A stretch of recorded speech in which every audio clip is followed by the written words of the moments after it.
the shroud of the dark side has fallen. Begun. The Clone War has.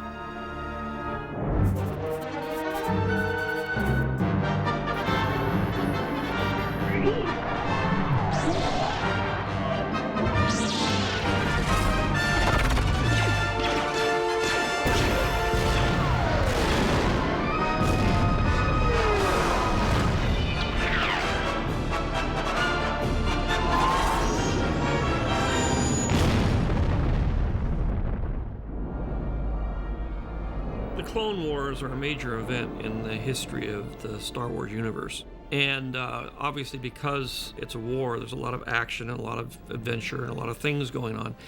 But in the films, we don't really get to deal with that very much. We kind of start the Clone War in one episode, we end it in the next episode, but we never actually see the war. And so by doing the animated series, it was a great opportunity to fill in some of the blanks in the middle where you get to deal with the adventures of the war and all the things that went on during the war, because obviously that's a very fertile ground for exciting storytelling. The response from the first 20 has been really positive. I think everybody just complained about how short they were. I got a phone call that George wanted to talk to me, and they had this idea because they wanted to do more, but he wanted it to tie in directly into episode 3. It seemed like an honor. You know, he enjoyed the first batch enough to want to be like, hey, let's do some more. And not only that, why don't you guys animate the opening scroll, basically. We're like, woohoo! That's one of the great things about these. They're 12-minute episodes, and wow, we could fit 4 times, obviously, as much information. And plus, it directly ties into the third movie, which makes it even more captivating because it's more of a story rather than just episodes of war. The big arc that we worked on was with the Anakin and Obi-Wan. In our first batch, it was more of like what was going on in episode 2 with the kind of, gruffy master and the kind of the, bull-headed student. You're supposed to be in space leading our forces. It's under control. Under control? I don't think so. Your place. So we really wanted to show that there was a transfer of that, that the relationship had become something a bit different. That those elements could still be there under the surface, but for the most part, they're chums, they're pals.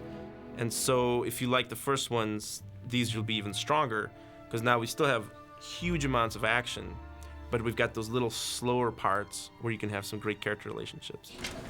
So it may start off like this, really thumbnails, totally. Initially when we first started, we talked a lot about style and how's this going to translate into animation. But I'm definitely a very true fan of 2D traditional animation, from Disney through Warner Brothers, through the Fleshers, through everything. All the history that's established animation as an art form. And so it was kind of important to us to create a style where it spoke true of Star Wars and related to it, but it also had its own visual point of view. The thing that attracted me to it, it has a slight anime feel to it, and I'm very interested in anime, and I was really interested in moving into a kind of animation that was very different from anything we'd done in the past. And Gindi is very good at bridging that transition between traditional animation and anime.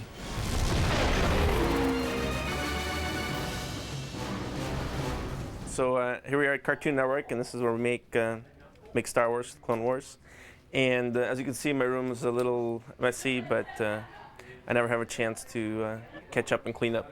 So the process that we're doing with the Clone Wars, the second chapter, is we're doing these kind of small thumbnails for storyboards.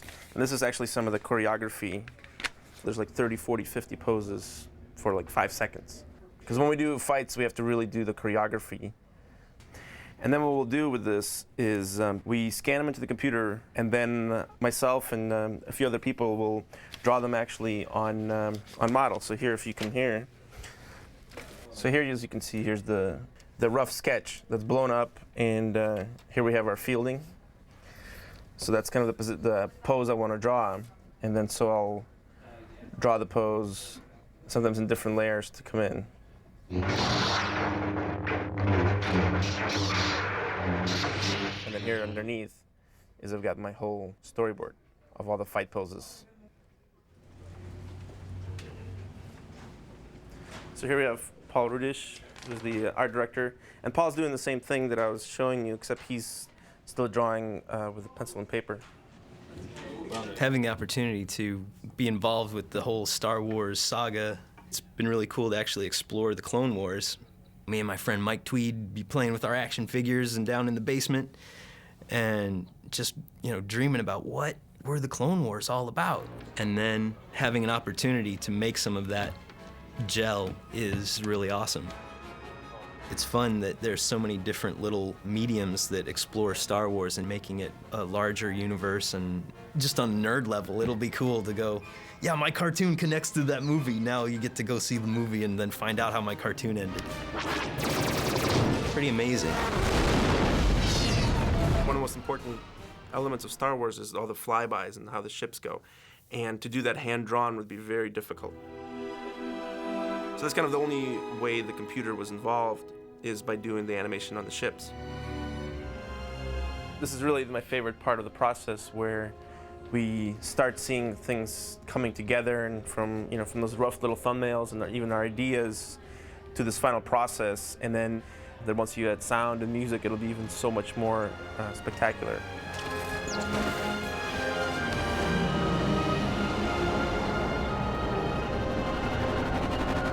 The second group of episodes in the animated series leads right up to the events that happen in the film. So we get a little background on what was going on right before episode 3. I mean, ideally, what we'd love to see is we'd love to see like an hour edit of the chapters, the next 5, be shown in the movie theater right before the third movie, just to see how it feels, because it really does link up. It's the last of this epic saga, and I mean, you gotta see it on the big screen. Oh, there's a new one coming! It's a little episode 2.5, but a little one, maybe like 2.3.